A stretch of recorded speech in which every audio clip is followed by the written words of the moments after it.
IT – багатогранна сфера, але ти обрав для себе геймдев. Чому так? Я одразу попав в геймдев, там я працював в інших сферах, там в маркетингі, там, грузчиком, щось таке. І вже в 25 років просто зрозумів, що я можу питатися і далі шукати щось, де знайду себе, але дуже багато професій різних. І треба обрати щось, що тобі подобається. І відфільтрував геймдев. Щось, що відповідає такому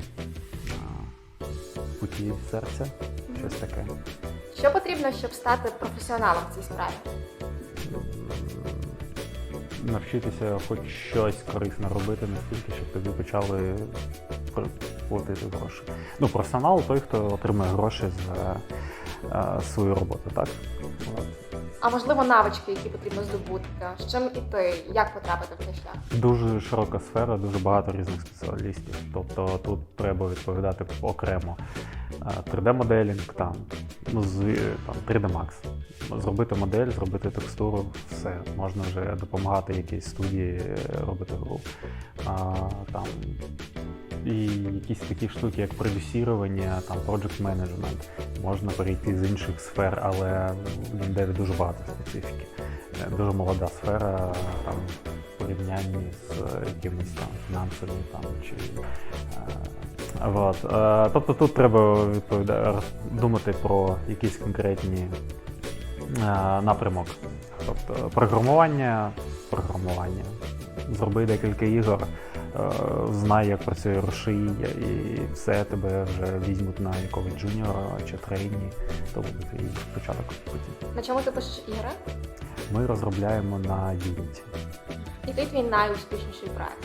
Secret Neighbor. Яку найбільшу суму зібрала твоя гра? Я не можу. Ну, рахунок на $1 мільйон зараз. Я точно не можу сказати. А скільки заробляють розробники відео? Ой, від нічого. Є така шутка. Я нарешті доробив і виклав свою гру в магазин. І багато продав. Та не багато, машину, квартиру. То анекдот про інді-розробника, який хоче робити ігри. Зробив ігри, сам фінансував себе, але гра нічого не зробила. І то от ця частина спектру. Інша частина спектру, то спеціаліст, який може заробляти там, і 8, і 10 тисяч доларів в місяць. Але то треба бути дуже важливою людиною на дуже гарно заробляючому проєкті.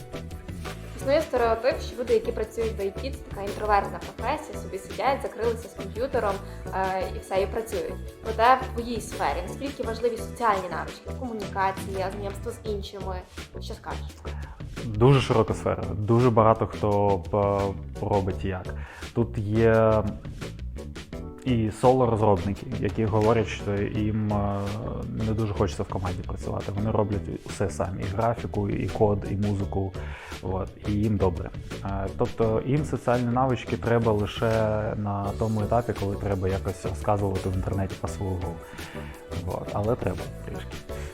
Якщо про неї ніхто не знає, ніхто не буде в неї грати. І там мені, на моїй должності, софт-скіли треба дуже гарно розвинути.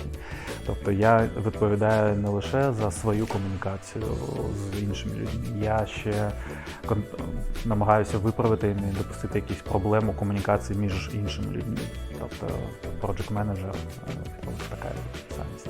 Що порадиш учням IT Step School? Жити, бути щасливими, знайти свій спосіб, як то рівняння розв'язати. Окей, дякую тобі. Hey.